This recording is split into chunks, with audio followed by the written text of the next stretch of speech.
نو تیرای ته بیا سوچ کوه چې ملا باندې بیا ځان لکه مضبوطه تولیه تاړه چې خدای ته خپل بل ورکا یا چې جوړه راوړې خدای ته وراکا کنه پیسې جوړه مې دل راوړه ها زه پیسې درکم چې نه شم کول څه لپاره دې کول التبه خذ خپل بل ورکې سړی بخپل ورکې خذ بدان خپل سپلې دي سړی بخپل سپلې اخلي خپل بدان خپل جوړه دي سړی بخپل جوړه اخلي او نه یو ځای ډوډۍ شته نه ټیم شته چې یو بل سره یو ځای کېني دلته خو بېغمه صاحب په حجرو کې ناست دي بالښتونو ته ډډې والي دي او پردي غیبتونو باندې سر دي او جومات کې کېني او بس جومات کې به راتاو شي صاحب پردي غیبتونو باندې سر دي ګپې دي او شپې دي په حجرو کې وګور دا زمونږ د خلقو دا په خادو کې ودونو په دې غمونو کې چې یو ځای کېږو والله که دنیا کې دا سیسټم پیدا کړي دا څومره د اطمینان او دې نه مخکې اوس خو لا حجرو ته غټ غټ دیوالونه دې نه مخکې حجرو ته دیوالونه هم نو د ټول کلي خلک به یو حجره کې ناست وو نیمې شپې پورې به ګپې شپې لګولې هېڅ پروا به نه وه دا شی په شا کې دی زما وروڼو د اطمینان او سکون دا مو چې په یورپ کې اطمینان او سکون دی هغې خلکو نه ته نه خبر هغې ستا معاشرې ته پسخېږي هغې وایي چې دا لا څنګه خلک دی چې د نوسیو کړوسو ته ورسېږي او یو خاندان اتیاو ته ورسېږي او بیا هم یو ځای اوسېږي دا پیریان دی په د انسانان دي او دا برقو کې څنګه ګرځي دې برقو پسې هغې خندا کوي دې ته نه ګوري چې دا زما یاد او دا زما عزت دی او دې دروازو ته او دې غټو غټو کورونو ته ستا پسخېږي دونه غټ کور کنال او 2 کناله په یورپ کې د چا نشته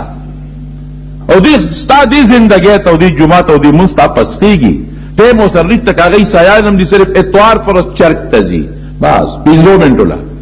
په دې دین په دې بزرګانو کې یو بزرګ تېر شوی دی ذوالنون مصري رحمت الله علیه نیک سړی دوه وروڼه دي پلار یې مړ شو او ډېر مال ورته پاتې شو د یو ورور یې دا مال په تجارت کې لګول شروع کړل ځمکې اخلي او تجارت کوي منع نه دي جایز دی مال یې زیات شو دا بل ورور یې ټولې پیسې وړي او د حضرت ذوالنون مصري رحمت الله علیه په مریدانو په شاګردانو لګي دارور یو ځل دا بل ډور کېنو چې د خدای سپېره ما تا ته د پلار نه یو شال مال پاتې شو راشه وګوره د ما مال څومره ډېر شو باغونو ته مې وګوره ځمکو ته مې وګوره نوکرانو ته مې وګوره نو ته ټول عمر دغه یو سړي پسې لګېدلې ټول پیسې دې نه وخوړې د پلار مال یې دنه ټول بېغمه کړ دغه په دې غله کې مې یو پوټې غوندې داسې لږ غوندې شک او شبهه پیدا کړه د پیسې دا لالچ خو ډېر عجیبه شی دی دې هم په دې غله کې وی چې یاره واقعي دا څو شو دا خو دې صاحب له زه ځمه او راځمه او چې څومره پیسې دي وړمه دې ما ته دا نه وایي چې مه راوړه پیسو نه خو زه خلاص شوم نو یو ځل ذوالنون مصري رحمت الله علیه ته ورغی او هغه ته یې دا ووایي چې صاحب هغه ورور خو راته داسې ووایي دا پرې پوه شو چې د دې سړي په لږ کې هم څه نه څه فرق راغلی دی دی هم په دې خفه دی او په مې ګمان غلط وکړو دا د ګمان هم په ما غلط دی چې دا ذوالنون مصري رحمت الله علیه هم دې ته ناست چې خلکو نه پیسې وایي خلک راوړي او دې ته وایي وی زه داسې وکړه دې بزرګانو له خدای یو طاقت ورکړي هغوی له الله یو کرامت ورکړي وی داسې وکړه یو نسخه یې ورته ولیکله دا دارو راوړه وی نورې خبرې درته وروسته کوم دا څیزونه راوړه حلال پساري دکان ته دا چې کوم د مفردات خرڅوي دا د حکیمې دا یو شی خرڅوي هغه پساري دکان ته لاړ او د هغه نه هغه څیزونه راوړل د 100 پیسو شو یا د 2 پیسو یا د 2 یا د 1 روپۍ د 2 روپو هر څه چې هغه معمولي شی ورور دی راوله ارور یې خو دقه سي مخامخ کېنو عملدار ورته ما هغه سنې مجبوري دې مالدارې ځان لیو نشي مالدار سړی که دیندار ډېره لویه خبره خدای ته ډېر خوښ دی او که مالدار سړی متکبر دی او کبرجن دی او د خدای نه لرې دی دا د خدای باغی دی. بیا په غریبو کې مخاو بد کې دي شي او په مالدارو کې هم کې دي شي، خدا چې کم د دین نه لري مالداري د کې یو ګټه کبر او نشي. بیا اناس ته زنون مصری په دربار کې هغه بل لور او داسې ګوري نه چې ما درته نه وې یک وخت ټولې پیسې د نه دې صاحب خوړې پیر صاحب غرق کړي تباہ کړي په دې چې خلک را غونډي او پیسې ته اخلي. هغه مخکې دا غرور ته وي دا دارو دې راوړل نو د 100 پیسو شو یا 2 پیسو یا دوانې یا تانې هر څه چې 2 روپۍ وي ننګره راواله دا ټکاوه او په نه دې پوهې ننګره راواله په ټکوله اوس داسې وکړه چې دې کې دې ګولې ته جوړې کا وړې وړې مزیدارې خشته خشته وړې وړې ګولې ته جوړې کړې یو ستن راواله سوري پکې وباسا لکه مرو کې په دې مشکلو کې چې سوري دي هغه ستن راواغېست او په هغې کې نري نري په یو یو کې سوري وویستل اوس یې ماله راکړه چې ورې کړه دې لاس کې داسې ونیول او دې لاس کې داسې ومږل وی دا واخله لاس کې چې ورې کړل د هغې نه خدای په قیمتي هیرې او لالونه او جواهرات جوړ کړل. وی دا یو څه بازار ته قیمت معلوم کړه چې د 100 پیسو دي خرڅوه ما نه به تپوس کوې نه به خرڅوې ارور خو یې ولیدل چې دا معامله خو بدله ده. ما خو په دې سړي ګمان کوو چې دا مسله جوړه کړې ده دا جانماز یې چولې دی او دا مسله یې چولې ده د خدا غرض دی دې خلکو نه پیسې وایي پیسې دولت چې یو سړی چاله ورکوي نو هغه له اخیستل منع نه دي په شریعت کې. نبی کریم صلی الله علیه وسلم یو ځل حضرت عمر فاروق رضی الله عنه لا پیسې ورکړې وی دا واله وی صاحب څه شی بس وی دا واخله که وی آتوه افقر مني وی دا الله رسوله زمانه زیات محتاج چې څوکي هغه له ورکا زم دې وخت کې زما دې ته دومره جت نشته ته زمانه څوک زیات محتاجي هغه له ورکا حضور پاک وته سوی هغه وته فرمایي وی خذه دیواله او فتموله او خپل جیب کې واچو چې ستا شي ستا مال شو ثم تصدق به ته غریب لور کا کنه ته ورکا څه خبره اوس زکات به مالدار لنه ورکه او کله دا پته دی مالدار ته جدا د زکات پیسې دې نه اخلي لیکن که یو سړی صدقه ورکوي یو سړی خیرات ورکوي یو سړی ډالۍ ورکوي او مالدار له ورکوي نو هغه له اخیستل منع نه دي نه اخیستل منع دي. دا دی حضور پاک حضرت عمر فاروق ته فرمایي دی نه وی چې ښه ستانه زیات محتاج خراب بل به ورکو نه وی تی والا تی ځان مالک کنو تی بل فقیر له ورکا. ګوره علما وی دي کې یو څو فایدې دي یو فایده خو پکې دا ده چې کبر دی ونه که یو شی چا درکاو تا واغشتا خبره ده. دویمه څه خبره ده دویم دا چې هغه ته مه واپس کوه دا مال چې څوک چاله ورکوي د په زړه کې د مال هغه وقعت او حیثیت کمیږي او چې څومره یو سړی مال ځان سره جمع کوي د ده په زړه کې د مال عظمت او تعظیم پیدا کېږي. نو چې دا یې کړه خبره ده چې د هغه نه لږ مال ولګي د خدای په لار کې لږ مال ورکړي د هغه به ثواب وشي که نه دې د ثواب ذریعه شوه. او که چرته بالفرض ستانه بیا بل جات محتاجي نو ته ولا ورکا بده خبره نه ده. نو دې رول خو هغه خو الذنون مصری له خو چې چا شوشې څوک چاله وروړي نو د حدیث ته پیغمبر علیه السلام د هغې به عمل کوي هغه باغشته شاګردانو باندې به ولګو په مریدانو به ولګو په لنګر کې به ولګو مدرسه کې به ولګولې دې مالدار وروړي په دا ګمان وکړه چې نه دا د پیسو د پاره یو لوبه جوړه کړې ده خلکو نه به دې چل پیسې راخلي هغه ورته خوله چې ګورې پیسې مال چې خدای راکوي نو دې د دې نه هم جوړولی شم ویانه دا واخله چې لاس کې ورکړل قیمتي لالونو هیرې او جواهراتو وی دا داسې یو څه بازار کې چاته وښایه د زرو مارکیټ ته یو ساده څه ورته ویلې کېږي جواهرات چې څوک اخلي دا کاڼي ماڼي خو چې خرڅی نو ما نه به تپوس کې ما نه بغیر به نه خرڅی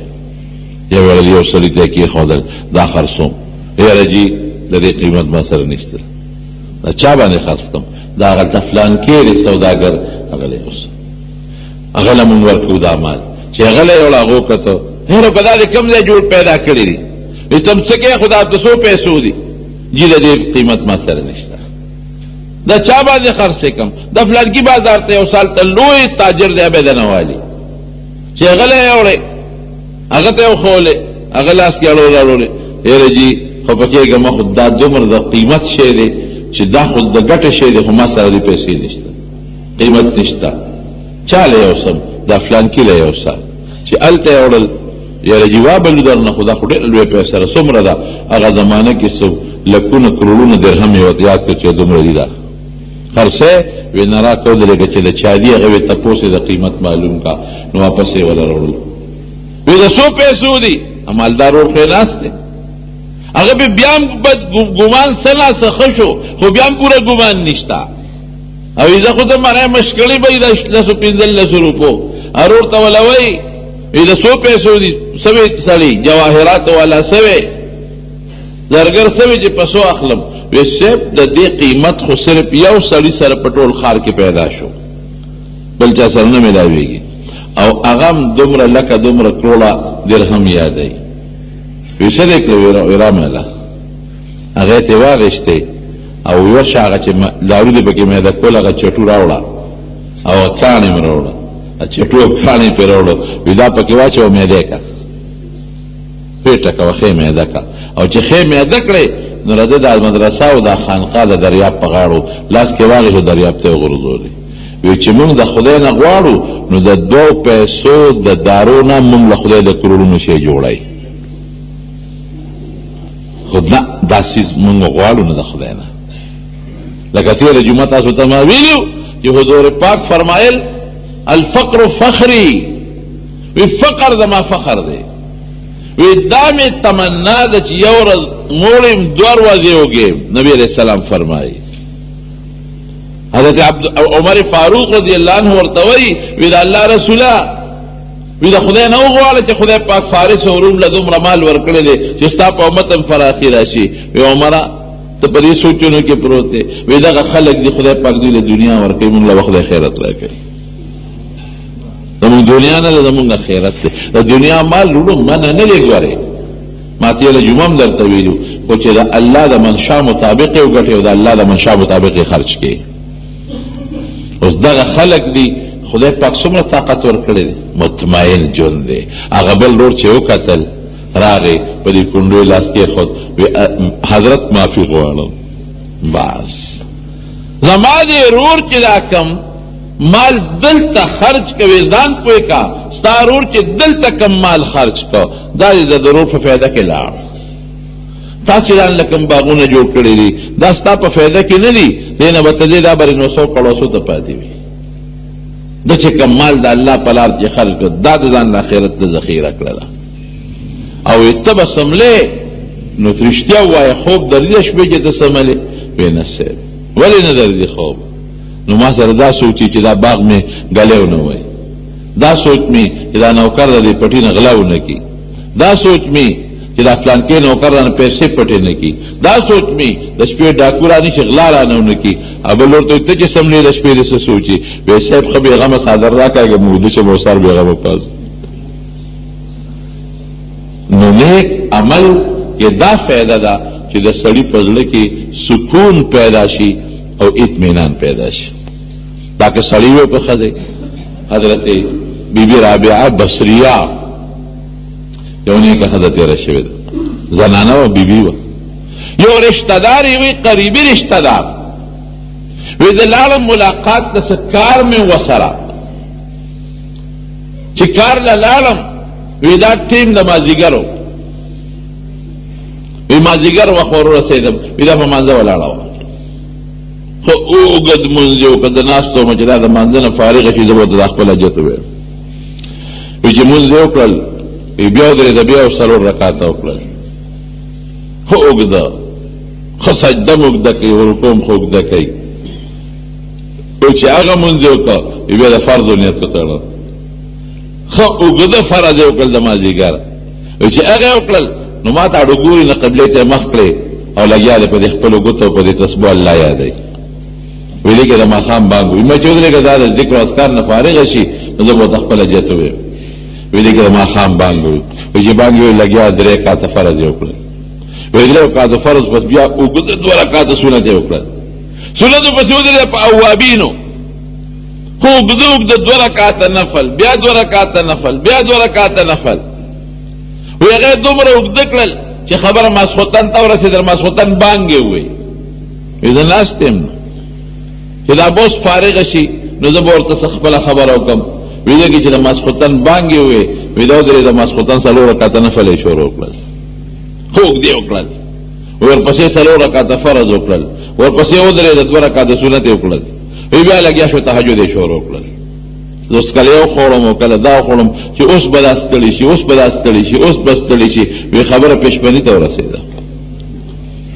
اخره کې ویتر وکړل ویتر پسې سار بانګ ووی سار بانګ چې ووی دا بیا ودرېده په سنتو ښه اوږده سنت یې وکړل بیا ښه اوږده فرض وکړل فرضو پسې بیا لګیا شو خپل ذکر و اسکار کوي چې ذکر و اسکار یې وکړل دې کې نور راوخت وی نور پسې 2 رکعات د اشراق منځ وکړ او چې څنګه د اشراق منځ وکړ نو وی صادر په ځان خور کوي چې یو پټې غونې به سملم ما چې ټوله شپه عبادت زما په رحم راغی چې دا اوس خبره نه کوم ځکه پرون مازدیګر داسې په عبادت ولاړه ده نو پرېږده لغوندې یو پټې به دمه شي نو چې کله دا د خوب نه راپاسي نو بیا به زه خپلې خبرې وکړم نو چې یو لږ غوندې خوب یې وکړ او د خوب نه څنګه پاسېده نو فوراً الله ته په ژړا شوه خدایا ارمان که ستا د پیغمبر وینا نه وي چې حضور پاک فرمایي چې ان لنفسك عليك حقا ستا د وجود پتا حق دی او ان لعينك عليك حقا او ستا د